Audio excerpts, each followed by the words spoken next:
Hi, everyone. I want to extend a warm welcome to everyone, wherever you're joining us from across this beautiful country. Thank you all for joining us. I'm Andrew Holland, National Media Relations Director with Nature Conservancy of Canada, coming to you from Fredericton, New Brunswick, the traditional lands of the Wolastoqey people.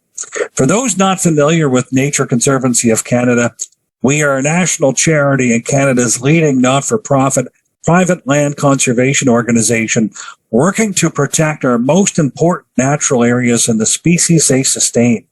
Since 1962, NCC and its partners has helped protect 15 million hectares, coast to coast to coast. Put that big total into context, 15 million hectares, that's almost 5 times the size of Vancouver Island or twice the size of New Brunswick.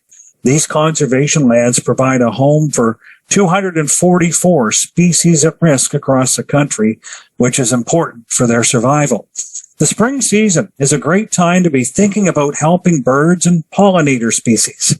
They've been struggling due to the twin crises of biodiversity loss and climate change. And the reason why that we're all here today is that each of us care and want to make a difference in and around our homes and communities. So this is a valuable conservation conversation to be having. Which brings us to tonight's event. With us is Dr. Vari McFarlane, our Director of Science and Stewardship.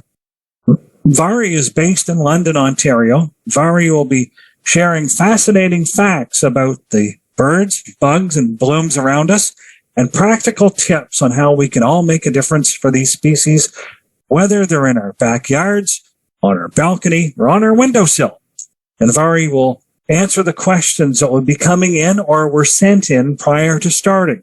We invited people to submit questions in advance, and we've received over 200, which demonstrates a lot of interest in our topic.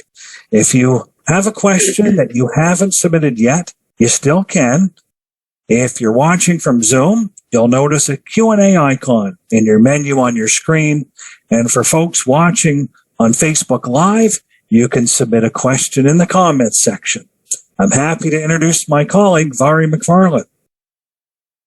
Good evening. Thanks so much, Andrew. Thanks. I'm so happy to be discussing birds, bees, real birds, real bees, and other pollinators that you can start to see, hopefully, if we get some spring at some point in the future, which I'm promised is coming soon. As Andrew mentioned, the twin crises have really affected both bird and pollinator or insect populations in general. So I have a little bit of doom and gloom to kind of get through quickly, but I promise we'll get to some really neat solutions that we can all try out at home or at the cottage or on our balcony to kind of help out. So one of the things that really breaks my heart in particular as a bird watcher is that every single year right here in Canada, somewhere in the region of 200 million birds are killed every single year. And sometimes their nests are destroyed through various things that we end up doing during the course of our lives inadvertently. And unfortunately, these numbers are real. They're from, biologists that have really carefully studied impacts of various things on our feathery friends. One thing in particular that really stands out here is about 200 million of that number are actually killed by free-roaming cats. And that's a really heartbreaking number. And again, unfortunately, a very real number. So tonight we're going to talk a little bit about some of the things we can all do about these things. And we're also going to talk about plants. And that link might not seem very obvious at first to some of you, but we'll kind of promise to explain what these links are. And Andrea, it looks like we've got quite a lot of questions already pouring in and in the few days leading up to tonight. So do you want to jump in with some questions to get us going? Sure thing. And again, we'll do our best to get to as many of the questions as possible during the time we have. And be assured that if we don't answer your question in this session, we will respond to you within the next couple of weeks via email. The most common question so far is, how can I attract birds and pollinators to my backyard, balcony, or windowsill? Should we be using bird feeders and bee hotels? How can we keep squirrels and other wildlife from eating our plants and seed from our bird feeders? And what native plants and ground cover should I be looking for my yard And should I be raking and mowing in the spring? So, Vari, let's start with this one. Plants and birds are closely linked, aren't they? Geez, that's a lot of questions and some fun, diverse topics to get through this evening. So I'm super excited. The plant thing. So plants in our yards, our gardens, even on our balcony or even on our windowsill, the type of plants that we choose are really important if we're interested in supporting wildlife, including birds. So native plants that evolved right here, wherever we find ourselves today across the country, attract more insects, which in turn attracts more birds. So the key link here is that actually most birds, including hummingbirds that drink nectar for some of their lifetime, and birds of prey like American kestrels, these birds all actually need insects at a certain point in their life story. Most often to feed their chicks. So if you're a little baby bird and you're trying to make yourself bigger and make more baby bird, then the key thing that you need is actually protein from insects to help you grow. So that's where the link with plants really comes in. And of course, we can see that a bit more obviously other types of year. We see hummingbirds drinking nectar from flowers. We'll see maybe American robins eating berries directly from trees. But there's all these indirect links between plants and birds via insects as well. And really the key thing that we can all do is choose native plants. So the plants that evolved here over thousands of years with the wildlife that we're trying to support. I wish I had, thousands of hectares of land to plant native plants on, but I don't. I have a fairly small suburban yard where I've jammed in as many native plants as I can. But no matter what the scale is that you have, quite literally a native plant in a pot on the balcony is something that will actually support even a small proportion of native insects and in turn birds. And another thing that you can think about doing if you have some wild space or space that you would like to become wilder is to kind of leave those plants into the fall and throughout the winter, because even the dead parts of plants can be really important in supporting creatures throughout the winter, giving them shelter from the fun winter weather that I know some of you are having right now, but through to things to eat right through into the spring and throughout the summer months as well. And I appreciate many of us don't have a backyard or don't have the privilege of a cottage or other places where you can necessarily get your hands dirty. There's still lots of neat things that you can do if you're interested in supporting wildlife right in urban areas or rural areas alike. So if you're calling in from a city today, for example, there's an initiative called Bird-Friendly Cities. And many cities across North America, in fact, are actually joining this initiative, trying to do things within cities to make that part of the world a little bit safer and a little bit healthier for our feathered friends. And these are organizations that you can join, you can support them, you can volunteer with them to try and help out feathered friends, even if you don't necessarily able to do something in a garden, say, yourself. You can also get really quite heavily involved in bird conservation through community science initiatives. So we'll talk a little bit about that later, but things like eBird and iNaturalist are really good ways to share your observations of wildlife. And similarly, you can support conservation organizations like the Nature Conservancy of Canada. For example, we protect properties in many important bird areas right across the country from coast to coast. One of these sites, in fact, is the Bay of Fundy in New Brunswick, the Johnson Mills Shorebird Reserve, which I would really love to visit one day myself as well. I would encourage you all to do so. Is where there's going to be a whole bunch of shorebirds arriving very, very soon. Well, not quite soon enough, but in a few weeks, as many of these birds arrive back from South America, where they'll continue to head up to the Arctic for breeding. So just a range of things that you can do, whether you want to get your hands dirty or not. Back to you, Andrew. Well, we're getting a lot of questions that have come in through the chat, but also on Facebook. So we'll try to get to as many of these as possible. This one came in from Facebook. How can butterflies be attracted? And I imagine monarchs are something that's top of mind because they were just classified last year as being endangered by the International Union for the Conservation of Nature. So monarchs are top of mind for a lot of people. Absolutely, that's a great question. And butterflies, including monarchs, are really important animals in our backyards. Monarchs are a really charismatic, relatively easy to identify butterfly that many of us are fairly familiar with. There's a couple of things that we can do for monarchs specifically, but also butterflies and other insects in general. And again, it comes down to the native plant selection. If you're choosing plants for your yard over the next few weeks, if the snow ever goes away, then choose native plants. They will support insects, including butterflies. And monarchs in particular, they can only lay their eggs on milkweed plants. So there's quite a few different species of milkweed. So they're really important for supporting quite literally baby monarchs. So adult monarchs will come and lay their eggs on milkweed plants, and the caterpillars will hatch and eat those plants. If the monarch lays its eggs on the wrong plant by mistake, or because there's no choice in the area, then those caterpillars will become very hungry indeed and will not survive, and we won't get monarchs. And there's many other relationships like that between specific insect species and specific plant species. So it's really important to kind of think about that when you're making plant selections in particular. And a few other butterflies actually that we might start to see. I think some of my friends have already started seeing in the far south of Ontario. And things like morning cloak butterflies. These are really quite a large butterfly, almost monarch size as well. They actually spend the winter as adults. They survive as adult butterflies. And one of the key things that's important for them is lots of kind of leaf litter and debris like twigs and logs and things. The adult butterflies spend the winter hanging out in nice sheltered spaces like that. So if you want to see butterflies like that early in the spring, then it's a really good idea to be a lazy gardener like me and not do too much tidying up, because that's where those really cool butterflies will be hanging out. I'm going to get to another question. I am involved in the planning of a public park that has set aside an area for a pollinator meadow.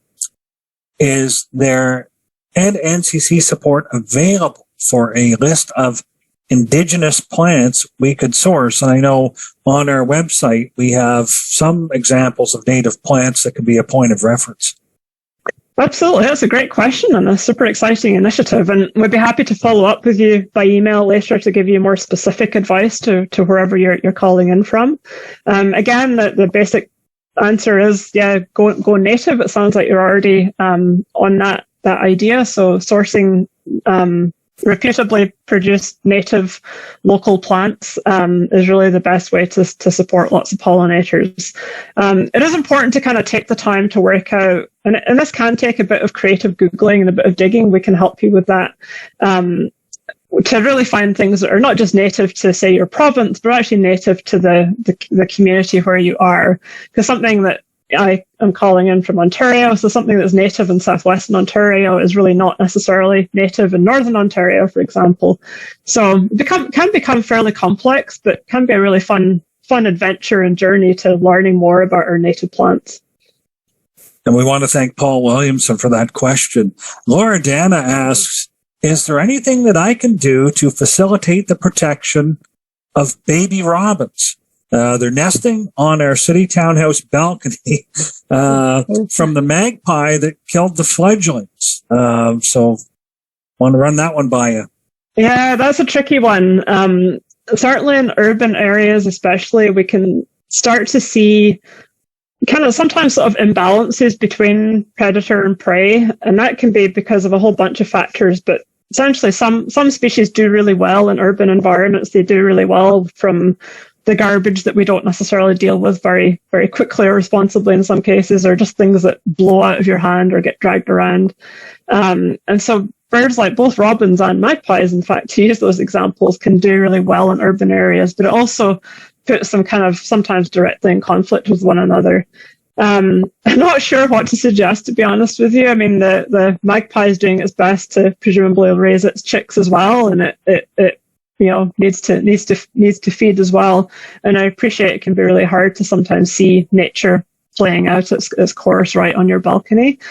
So you could let nature run its course. Appreciate that can be challenging. You could perhaps find a way to put some caging or something around the balcony to dissuade the magpie from coming in. Obviously, you want to be really careful that you don't set something up that would accidentally entrap either the magpie or the robins, because the adult robins will need to come and go to bring food to their chicks. So yeah, I'm not sure. It's a tricky situation for sure. But I wish you all the best, and your robins all the best too. We got a question from Facebook, on Facebook, and we want to thank everybody tuning in there along with on our Zoom program here tonight. Can you talk about the obsession with dandelions? Why are they so hated by gardeners, and should we be poisoning them? Are they really harmful to our lawn?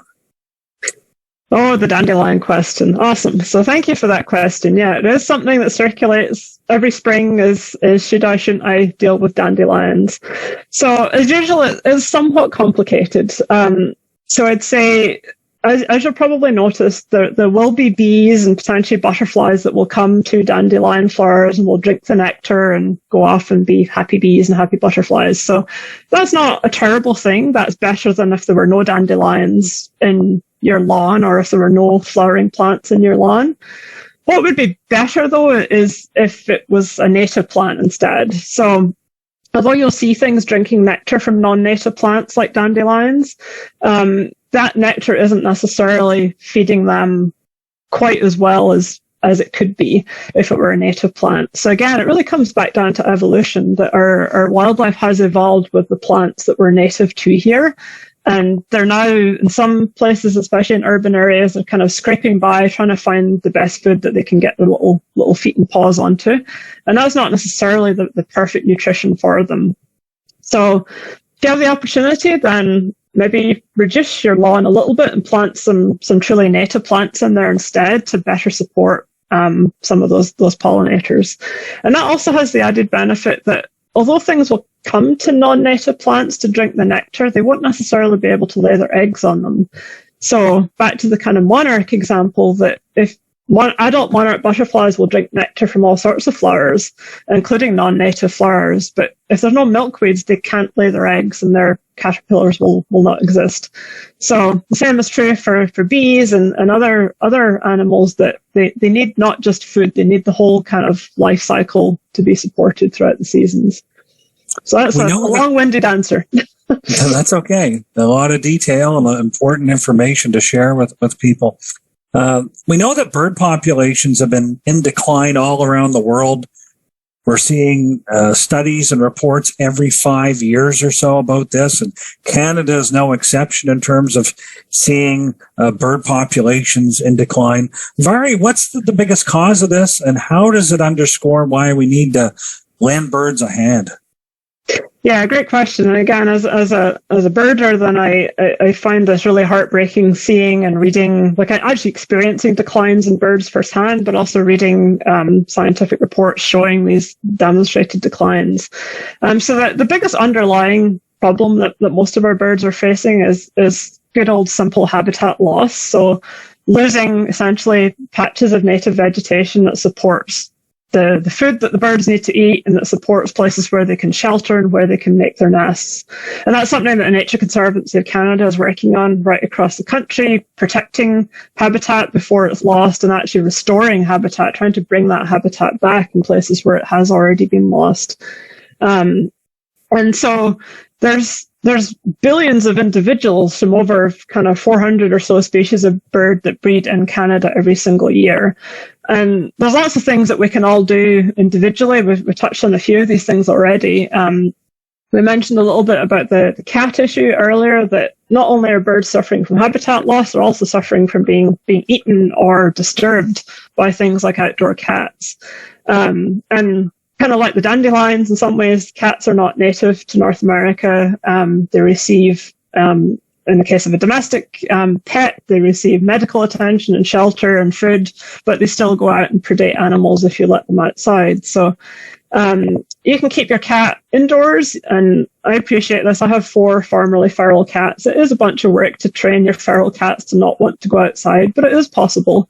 You can build an outdoor enclosure. You can build a catio. There's some really, really cool examples of catios online. You can visit, there's a website called catsandbirds.ca that has some really neat examples of catio designs that can be a really nice way to give your cat some outdoor time, but protect the cat from the risks of going outside if you're a cat, and also protect wildlife from your cat. Another threat that is becoming increasingly apparent in urban areas in particular is birds, especially during migration, flying into glass windows and patio doors and glass patio railings as well. So birds can't necessarily see glass, and they can't discern the difference between a reflection of a plant and an actual plant that might be through the glass. And so hundreds and hundreds of birds, thousands of birds die every single spring and again every single fall during these peak migration seasons by flying into our windows. And because there's a lot more houses than there are commercial buildings, then our houses, my windows here in London, or your cottage, your patio railings, whatever, are a really big part of that challenge. But Absolutely. Good news is there's some really easy things we can do to stop that. So there's a commercial solution called feather-friendly tape that you can pop on the outside of your glass, and that essentially just appears as a marker. The birds can see that and like, oh, hang on, there's something there. I'm going to fly around instead.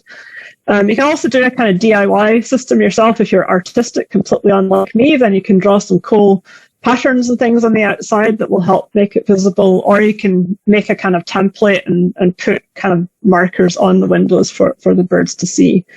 So that's a few things that you can do at home regarding those kind of real kind of mortality events. Mm-hmm. And kind of longer term things you can do, again, we mentioned it a little bit already, is kind of be a bit of a messy gardener if you have an outdoor space, or even on your balcony as well. Like, don't be too quick to clean up those fallen leaves and leave those dead stems, because they will be harboring beneficial insects that will either pollinate sometimes our food, will also turn into bird food later on in the season. So lots of really good things that you can do right at home that actually really will have a significant effect cumulatively on some of these really tragic losses in birds. Oh, that's a lot of great information there, especially how to bird-proof your home, because you're seeing more and more examples, hearing about bird strikes, and people want to do something about it. I'm going to combine a couple of questions here that have come in. One's from Facebook. I live on the 7th floor of an apartment building. Do you think that I can attract birds to feeders on my balcony? And the other question I want to tack onto it is from Heather Hart. What are some examples of native plants that could be appropriate to put on a balcony or in a garden, flower bed, that type of thing? Right, yeah. So in terms of the several floors off the ground question, then I think it's always worth giving it a shot. I don't know for sure, but one thing to bear in mind is that both birds that are migrating, but also just kind of cruising around, but also insects, they do actually migrate and travel at quite high altitudes, like well above many of our buildings. So they will use that kind of full spectrum of ground level right up to well above building heights. It's always worth a shot. And even if you don't happen to see anything directly on your plants on your balcony, then you never know. There might be some little creature that did actually benefit from that mouthful of nectar, or the insect that plant did actually support later on in life. So I think it's always worth trying. And the other thing to bear in mind is that native plants are, they're really beautiful. So if nothing else, you will get some enjoyment out of selecting a nice plant in that situation. So in terms of what plants to choose, so it really depends on where you are. It's worth spending some time, and it's a really fun learning journey to work out, where am I and what plants are actually native to my part of the world. And in terms of things for in plant pots and on balconies, or maybe on pots on hot sunny decks, things like that, then it's worth thinking about plants that are perhaps quite drought tolerant. Even if you're a really responsible gardener or responsible plant pot manager, then it's very quick and easy for pots to dry out. So to give yourself a bit of a break, then pick a plant that's quite happy being dried out. So you might be looking for plants that grow naturally in dry, sandy conditions, like on sand dunes and beaches, those kind of plants. Or maybe on kind of rocky areas like alvars. This is a very rare habitat that occurs around the Great Lakes. So where you get bedrock on the surface, there's some plants that have evolved to deal with those really droughty conditions. And those can be the types of plants that are very good choices for pots or situations where they don't necessarily have access to lots of water. And in general, if you have, not those plant pot constraints, then again, just pick something that works for the moisture levels and the sun or shade conditions that you have that is actually native to your area. That would be my best advice. And there's a related question is there a list of suppliers that have native plants, and are they available at big box stores throughout Canada? That's submitted by an anonymous attendee. So thank you, anonymous attendee. I know my recommendation is if you have local garden centers, and they have experts, quite often you can approach them and ask for their insight around what native plants would be appropriate for soils in your local community, but also which ones are native versus which ones are oriental or non-native plants. Vari, any thoughts on that? Yeah, it's a great question. And in some ways, I don't have a good answer because it's changing so fast, but in a really positive way, which is actually really cool. When I first moved to Canada, kind of over 15 years ago, I kind of started asking around in box stores and garden centres for native plants. And quite often I was met with fairly blank stares, whereas now I think it's more like, oh yeah, actually the section's over here. So I think keep asking those questions wherever you go, because it's people like you, the consumer, that's asking questions that will start to trickle down into realizing that there is a demand for native plants.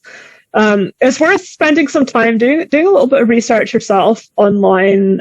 There's a few resources on the Nature Conservancy of Canada website, like Andrew mentioned. Reach out to us, and reach out to other local organizations as well, because sometimes there's still a bit of confusion about the difference between a plant that's truly native to an area and a plant that happens to grow well in that area, because those can actually be two different things. A lot of our non-native invasive plants are invasive simply because they do actually do really well. It does not mean that they're native. So there's some subtleties in language sometimes that hasn't always filtered through. But local organizations. So in Ontario, for example, there's conservation authorities are often running native plant sales even, or have advice. Farmers markets can be really good places as well to check into native plant opportunities. So depends on where you are, but I think it's always worth asking the question to make the case that this is something that you're interested in seeing available for sale. Quite a few people who have submitted questions here this evening. They live in high-rise apartments, and so they're asking if they can have native plants in their planters on their balcony or windowsills. Will the birds actually visit them? How high will the birds go? And what about pollinators? Do you have any insight on that in terms of how high you have to be in an apartment building to try and attract pollinators and birds? Yeah, it's a great question. And I would put it back to our audience, then give it a go and tell us what happened. You've put some native plants on your balcony and tell us how high you are, and drop us a note in the fall to tell us what did come to your plant. I think it's always worth trying. And as I mentioned before, native plants can be really beautiful and give you lots of real interest to look at. So even if you don't happen to notice if the hummingbird came by or the fun bee showed up or whatever, then hopefully you still get some enjoyment out of the plant itself. And I really think it's always worth trying. Insects kind of drift around to some extent with air currents, so it's going to depend a little bit on very specific local patterns of the way air flows, in fact, and the way the wind kind of buffets around your building. It's also going to depend really where you are, how close you are to a natural space. So if you're close to a forest or a wetland or some kind of natural park or something like that, then you may well start seeing things more quickly and in greater numbers than you might if you're completely surrounded by other buildings and an urban setting. But it's always worth a go. And if you can get some of your neighbours above and below and beside you on board, then you could create a whole bunch of habitat that over time will maybe start attracting some things. So give it a go and let us know. But butterflies, hummingbirds, bees, they're all popular visitors. And people are curious as to how they can attract them to their balconies, as we heard earlier. But what about wasps? That's a question that we've got. Are these pollinators as well? Yeah, so there's actually many species of wasp, including many that are native. So the big kind of black and yellow wasp that you often see attracted to kind of rotting fruit and stuff, and especially in the fall, that can include some non-native species, but there's a whole bunch of other native, both wasps and wasp lookalikes, little hoverflies. And some of them can actually be really important pollinators as well. For whatever reason, bees get all of the press, but there's a whole bunch of wasps as well that are really quite benign and quite happy for you to ignore them while they forage on plants and do their little pollinator job. And so it's certainly worth thinking about, again, native plants that provide that correct nutrition for all of these animals and create little places for them to spend the winter and lay their eggs and all of these important things. It's kind of like some children are really fussy eaters. And I like to think of insects like that as well, that some insects are generalists. They're quite happy going to whichever restaurant on the street to find their food. Others are super fussy and will only go to one species, or in some cases like monarchs, one group of species. And that's where we come in. It's really important for us to kind of provide that big range of nice restaurants for insects to support all of the cool birds and butterflies and things as well that we like to see. We got a question from Enza. What can I replace my grass with to make it more friendly? So talking about ground cover here. Maybe someone looking to get rid of their lawn and maybe do less lawn mowing and maybe perhaps planting native flowers. Sure, great stuff. Well, congratulations for planning to do that, and I definitely encourage you to do that if you have the energy and the desire to do so. So I think making lawns slightly smaller, piece by piece, is a really good way to support more wildlife. This is what I did in my front yard and my backyard. I simply dug it up and planted native plants where I used to have lawn. And so again, it depends on what kind of moisture regime your soil has and how sunny or shady it is, what kind of native plants would be good to replace your lawn with. So again, do a bunch of creative Googling, reach out to us, we can give you some more specific information. It's also important to think about, do you want something that's still going to do the job of a lawn? Do you need something for dogs or kids to play on? Do you need something that behaves as a trail for you to walk between parts of your property on? Because if that's the case, then you're going to need something that will withstand being trampled. So, some of our native grasses, for example, they're actually kind of what's called tussocks, or kind of clump forming grasses, and they're really not suitable if you want to walk there, because of those big kind of lumps on the ground. So think about what you need your space to still be able to do, and be practical about what you actually need on your property.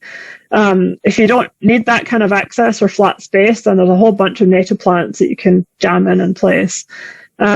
My yard in London and southern Ontario, I planted a lot of it's a native woodland strawberry, and that's actually infiltrated the bits of lawn that I have left. So my lawn is kind of a little bit of grass and a whole bunch of native strawberry, and also there's a native plantain. And both of those species are really quite low growing and have fairly flat leaves, and seem to be quite happy with me trampling it and mowing it and things like that. So think about how you need the space to behave and select your plants accordingly. I think would be my advice. Since 2016, Nature Conservancy of Canada has promoted a small acts of conservation challenge that can benefit nature, you and your community. And we have a website where people can access the information, smallacts.ca, register and participate from there. Vari, can you describe some of those tips? I mean, there's ways of making your yard more bird friendly, to various things that people can do. Should people get bird feeders, build a bee hotel, how to attract more of these species? How can you encourage people to take some of these small acts on? Because some people might think it won't make a big difference for birds, but collectively, if more people all across the country undertake these small acts, it really can make a big difference for nature. Absolutely. And as usual, it's not a straightforward answer. So hold on to your seats, I guess. So I think that again, the single biggest thing that we can all do is select native plants if at all possible. For the most part, to go to the kind of bird feeder question first, for the most part, in most situations, our wild birds they don't really need us to feed them in most situations. What they'd really prefer is a whole bunch of vegetation where they can go forage and build their nests and all of that kind of stuff. So if we can provide that first of all, then that's probably the first thing to really try.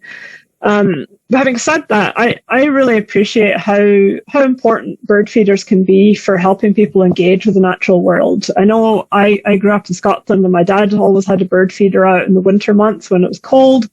And that was one of the things that really got me hooked on birds and birding and conservation, and by extension is why I'm here talking to you today. So I really appreciate the importance that bird feeders can have for many people.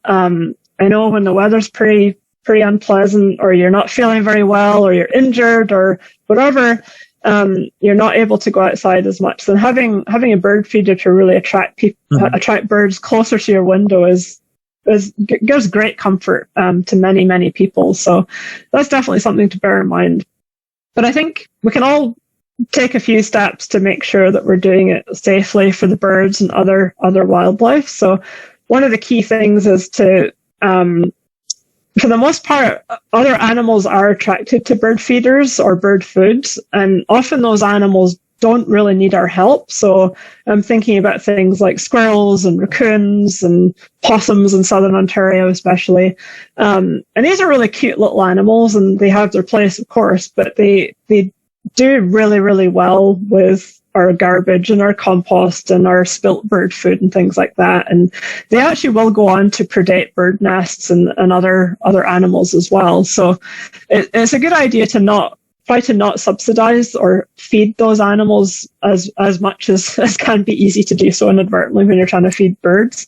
So it's a good idea to use a properly designed high quality bird feeder that you can hang above somewhere where squirrels and things can't jump onto it.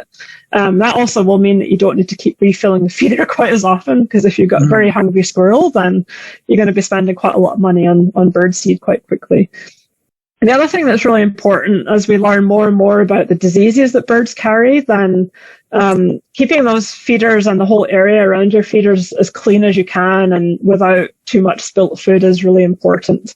And also pay attention to any local advisories. So sometimes there's outbreaks of there's a disease called avian pox, which can be really damaging for birds' eyes. And sometimes if that's coming through your area, then it is recommended that you take your feeders down, give them a good clean, store them for a few weeks until that disease outbreak has kind of calmed down. Of course, avian flu is something that's at top of mind as well right now in various parts of the world. And thinking about if you have, for example, waterfowl nearby, or you have chickens or waterfowl that you're growing or you're farming, then attracting lots of wild birds in is maybe not a great idea as well, because they can kind of help transmit avian flu between wild populations and domestic populations. So there's a bunch of things like that you need to be quite careful about to make sure that we're not actually accidentally causing harm instead of actually helping our little feathery friends. Yeah, that's a great point, because you don't want them to cause any kind of incidents or anything like that. And that's an inevitable question. What can we do to keep squirrels, bear, and deer away from our plants and bird feeders? What would you say to that? Yeah, it's the inevitable thing, right? So there's no easy answers to all of these situations, of course. I kind of lost my squirrel battle with my bird feeders this last winter as well. I guess my local garden squirrels have finally worked out that they can leap from a fence that I thought was far enough away onto my bird feeder. Apparently they're super squirrels now. So I'm actually just this last weekend, and hopefully with the nice weather coming up this weekend, going to completely redesign our bird feeding station so that we can make it easier to keep it clean and keep it away from squirrels. Certainly if you're in bear country, then it's usually recommended that you take bird feeders down during bear o'clock. So when your bears emerge from hibernation, it's probably not a great idea to have a whole bunch of tasty snacks hanging on your house. Similar, like I said, if there's disease outbreaks and things, then you want to not attract wildlife through to higher densities than they would be naturally. And in terms of keeping the wildlife that we attract to our native plants away from our native plants, so I get questions about squirrels and chipmunks digging things up, and deer and rabbits browsing on plants. And like in some ways that's great. You've kind of mission accomplished. You've attracted wildlife to your garden.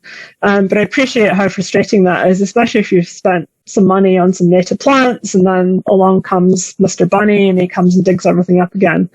So again, there's not really simple answers. One thing that I found is quite effective is just putting some wire cages around individual plants or around areas where you've just planted things. Mm-hmm. I'm lucky I haven't had to deal with deer because that would be quite a lot of wire. But keeping bunnies and in my case groundhogs away from things has been a little bit of a battle. But the good thing is that many of our native plants are actually perennial species. And so you might find that you just need to kind of protect them for maybe 1 or 2 seasons, like 1 or 2 years of growth. And then they'll have enough of a root system that they can survive a little bit of browsing from animals as they cruise through. So you might need to put up with kind of investing in something that might not look super pretty for the first few years, but over time you can probably take those kind of protections away and let your plants kind of establish and thrive and probably survive a little bit of browsing would be my recommendation. Okay. I'm going to go to a question that came in on Facebook because it's somewhat related to this. In our municipality, we are being strongly, and they put that in caps, strongly discouraged from feeding birds because rats are moving in. Now, what can we do? Yeah, and that is certainly a common issue, especially in urban areas. And a key thing is that, rats, like many other mammals, are attracted by food. So bird feeders can be a very good way to attract rats. Something that you can potentially try is if you have a feeder hanging, then you can actually get some kind of tray or rig up something underneath the feeder to catch all of the food because birds are messy, right? They'll kind of stick their little heads in and throw half the seed over their shoulders, it seems. But if you have a tray underneath, like maybe a piece of mesh or something that's nice and taut so nobody gets trapped in it, then that can catch all of that fallen stuff and you can dispose of that or actually put it back in the feeder if it's clean seed. So that can sometimes help keep things out of reach of rats, but rats are tricky because they're pretty good climbers as well.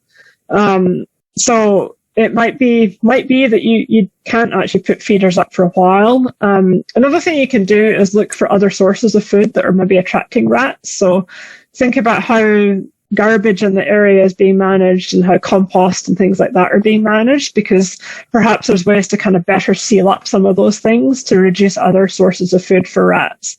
Let them kind of disperse for a few months or even a year or two, and then maybe start slowly introducing bird feeders where you actually contain the food out of ratty reach as far as possible. Okay. That would be my suggestions.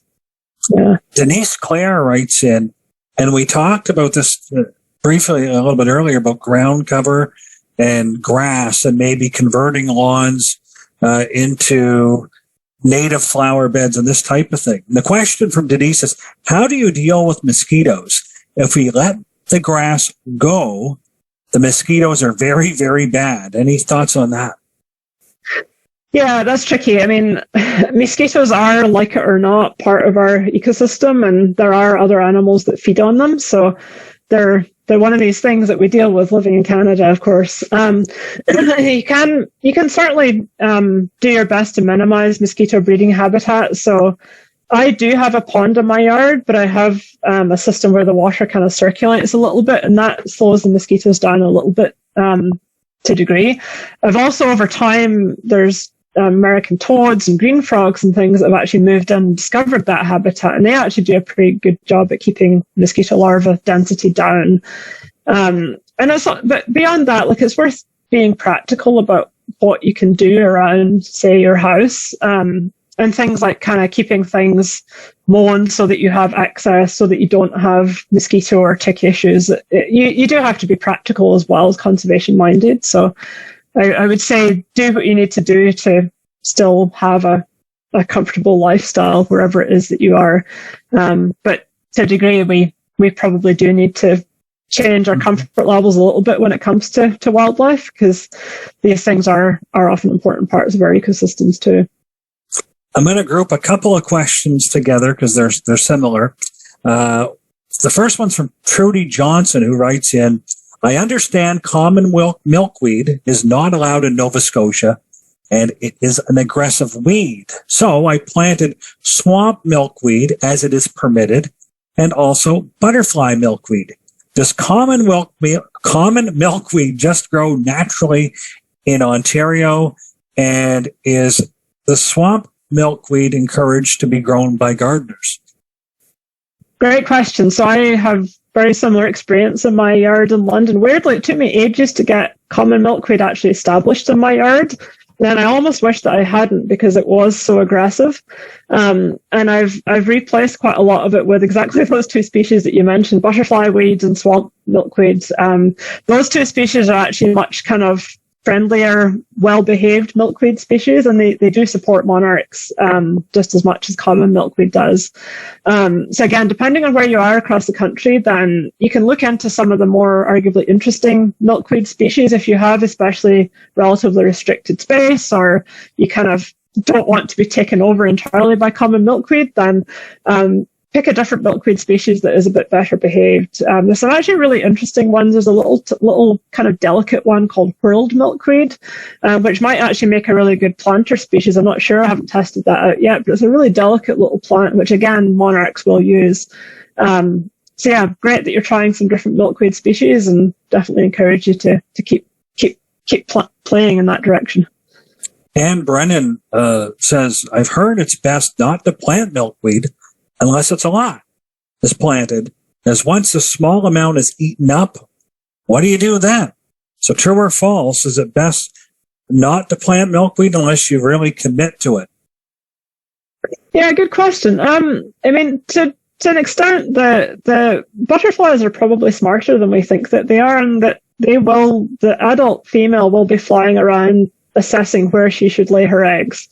And if she only finds one squinty little baby milkweed plant, then she might well be like, hey, that doesn't look great for my caterpillar babies. I'm going to go try somewhere else that has more milkweed density. So to a degree, I think we need to kind of leave Mama Butterfly to make her decisions. But it's certainly a fair point. If you create habitat in general for wildlife, then it's really nice if we can kind of keep that going over time. And as I mentioned before, that there are some other milkweed species that might be more appropriate in many garden settings because they are a bit better behaved, and they will survive year on year on year. From time to time, there will be other insect pests or insects that will come and behave as pests and perhaps demolish your milkweed plant. But to some extent, that would probably be happening in nature anyway, and is part of kind of natural cycles of kind of boom and bust of many of our species. So monarchs aren't the only caterpillars that will eat milkweed leaves. There's a kind of tussock, I think it's milkweed tussock moth, I think, that is a really cool fuzzy caterpillar that also uses milkweed. And sometimes they can get fairly abundant and really do quite a lot of eating. So that's not necessarily a terrible thing, but if you can diversify the different species that you have and have lots of different types of things, and ideally quite a few of each species, then your monarchs and other animals are probably going to be happy. And ideally, if you can persuade your neighbors to do the same thing too, or talk to your local people that might have other land that maybe you can encourage them to select native plants as well. You can kind of magnify the impact and don't have to look at your garden in isolation anymore. No, that's a great point. And I just want to give a shout out as well to everybody participating in our webinar chat. A lot of engaged people tonight with super ideas, helping each other. So I just want to compliment everybody participating in the webinar chat. Just about 10 minutes left. So I just want to cover as many questions as possible. When is it safe in the spring to clean up the garden so as not to disturb overwintering insects? Great question. And there's been a number of initiatives. One of them is the no mow May concept that you may have come across. These are really nice ideas, but the reality is that, even just within a single province in Canada, then we have a lot of latitude to cover and lots of different habitats. And there really isn't a single magic temperature or a single magic date where suddenly it's safe to do all of that kind of cleanup. I would vote for being as lazy as possible and not doing any cleanup ever. If you want to be absolute purists about conserving habitat for animals. Again, you need to be practical. I mean, I need to scrape the leaves off my driveway so I can actually shovel the snow in the winter and things like that. So you need to be sensible about what kind of cleanup needs to happen for both practical and safety and aesthetic reasons. Instead of the kind of no mow May thing, I like the idea of slow mow. So whenever it is you need to get out and do some cleanup for whatever reason, then maybe pick a nice warm sunny day and go about it nice and slowly. And the reason being that quite a lot of, insects and snakes, toads, frogs even, that gives them a chance to warm up enough so they can hop out of your way. So especially if you're using a lawnmower or something like that, then do it nice and slowly and gently and do it in the middle of the day where it's nice and warm so that those little creatures can find the energy to get out of the way. And yeah, do it kind of gradually. Maybe don't do it all at once so that things have places to move off to as well. But there isn't really a sort of magic safe date. There's insects and other animals kind of completing their life cycles really throughout the year, in fact, in debris and things and underground as well. We haven't had a chance to really get into invasive species, but we should touch on it. Should people get rid of all their non-native plants? And how can you tell if it's a non-native and doesn't belong there? Great question. So, I mean, we obviously acknowledge that gardens are exactly that. They're a garden. They're an artificial thing that we've created, and all of us have different motivations in our gardens, and there's different reasons for planting certain plants, and whether it's in a garden or in a balcony or anywhere. Our mission, of course, is to kind of encourage people to support native wildlife and so forth. So the native plants are definitely better than non-native or cultivars.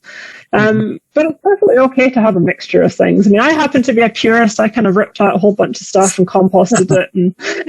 But I also have a vegetable garden. I have a bit of lawn, and the two big canopy trees in my garden that were there when I moved in are actually both non-native trees.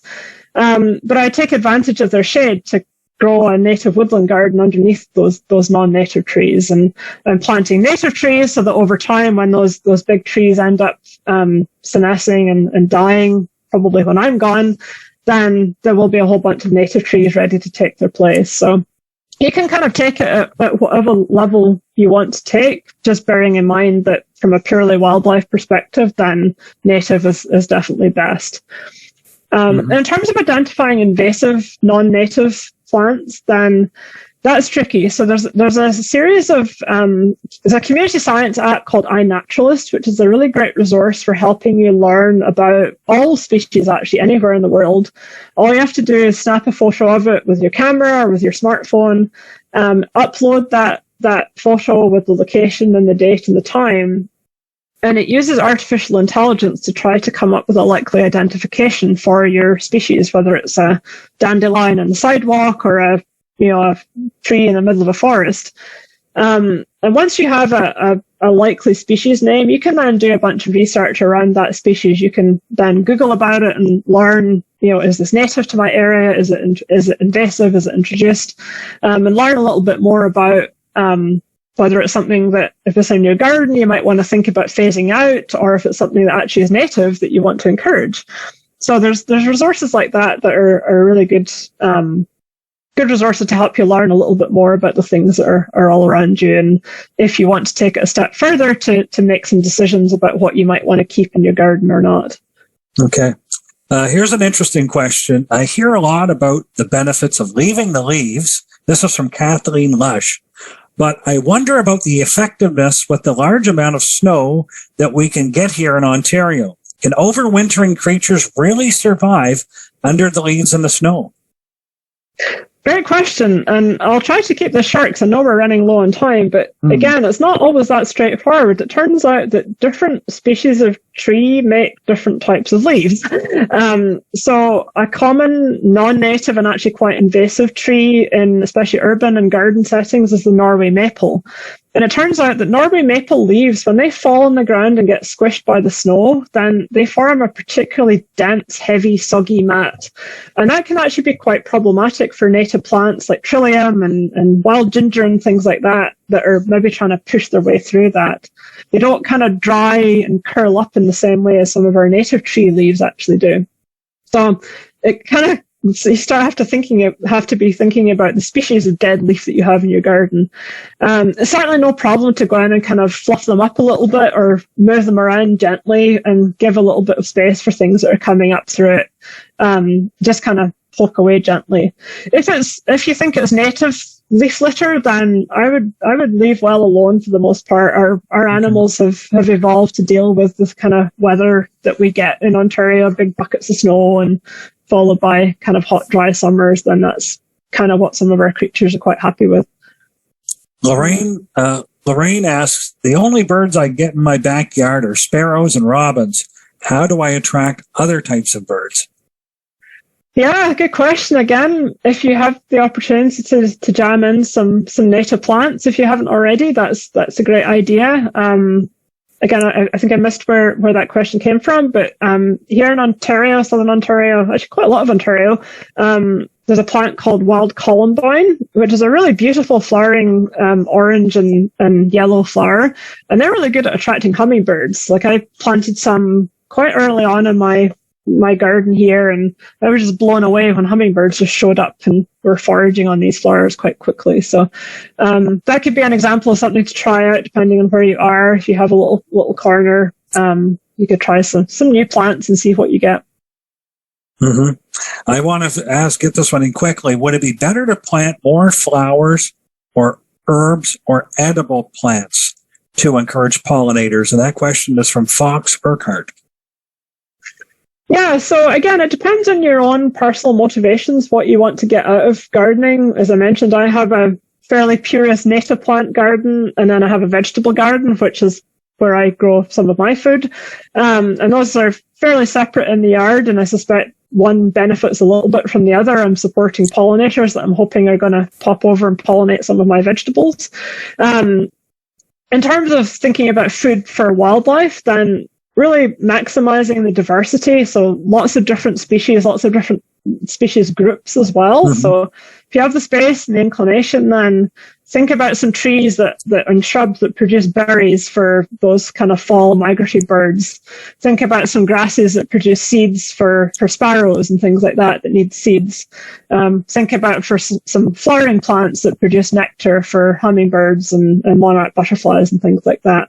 Even with quite a small space, you can probably do cater to quite a lot of those different needs with only just a few, 2 or 3 different species perhaps. Great stuff.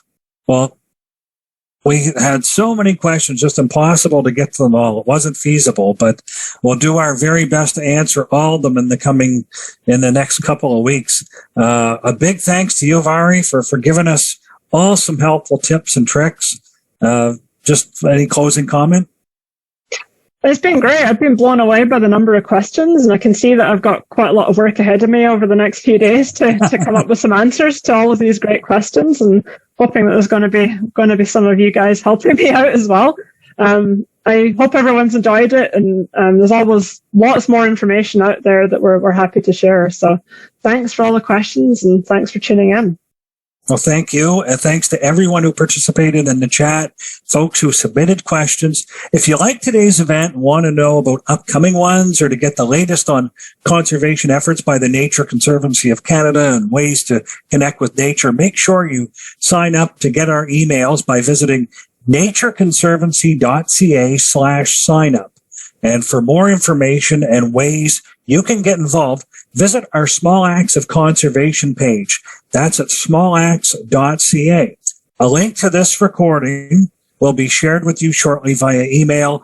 And again, on behalf of the Nature Conservancy of Canada, thank you all for taking the time to join us tonight. Some excellent questions, very engaged chat, and it was really encouraging to see as people want to embrace, get that, they have an itch for spring and get out there and do things in your lawns and your gardens and your balconies. So thanks for all your engagement tonight. Have a great rest of your day.